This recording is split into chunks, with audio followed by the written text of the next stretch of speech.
Hi అండి, mushroom biryani చేశాను. Taste చాలా బాగా వచ్చింది. మష్రూమ్ బిర్యానీ అయితే నేను ఈ నెక్స్ట్ చేసే వాళ్ళ బ్రాస్ బిర్యానీ హండీలో చేశాను. Mushroom biryani normal biryani process లానే ఉంటది. బిర్యానీ హండీలో ఏమో నేనైతే మసాలాలు మష్రూమ్స్ అన్ని వేసి రెడీ చేసుకున్నాను ఒక సైడ్. ఇంకొక సైడ్ ఏమో రైస్ బాయిలింగ్ పెట్టేశాను. రైస్ బాయిల్ అయిన తర్వాత ఒక లేయర్ లాగా వేసేసి దమ్ పెట్టేశాను. ఈ బ్రాస్ బిర్యానీ హండీ లోపల టిన్ కోటెడ్ వచ్చిందనమాట. బ్రాస్ కుక్ వేర్ లో కుక్ చేసుకుని తినడం వల్ల చాలా హెల్త్ బెనిఫిట్స్ కూడా ఉన్నాయి.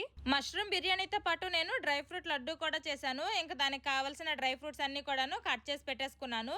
డ్రై ఫ్రూట్ లడ్డు నేను ఈ బ్రాస్ కడాయిలో చేశాను. దీనికైతే గ్లాస్ లిడ్ వచ్చింది. ఈ కడాయిలో కొంచెం నెయ్యి వేసుకుని డ్రై ఫ్రూట్స్ అన్ని ఫ్రై చేసుకుని ఆ తర్వాత అయితే లడ్డూల్లా చుట్టుకున్నాను. ఇవి కూడా టేస్ట్ చాలా బాగా వచ్చాయి. Mushroom biryani and dry fruit laddu ఈ రెండు రెసిపీలు క్లియర్ గా చూపిస్తూ వ్లాగ్ అయితే పోస్ట్ చేశాను. ఎవరైనా చూడకపోతే ఒకసారి చూడండి. అలాగే ఈ వీడియోలో చూపించిన ప్రోడక్ట్ లింక్స్ ఎవరికైనా కావాలి అనుకుంటే ఆ వీడియో డిస్క్రిప్షన్ లో ఉంటాయి, చెక్ చేయండి. కుకింగ్ అంతా బ్రాస్ కుక్ వేర్ లో చేశాను. లంచ్ మాత్రము టెర్రాకోటా ప్లేట్స్ లో తిన్నాము. వీటి డిజైన్ అయితే చాలా బాగుంది. ఈ ప్లేట్స్ చాలా లైట్ వెయిట్ గా కూడా ఉన్నాయి. Bye bye.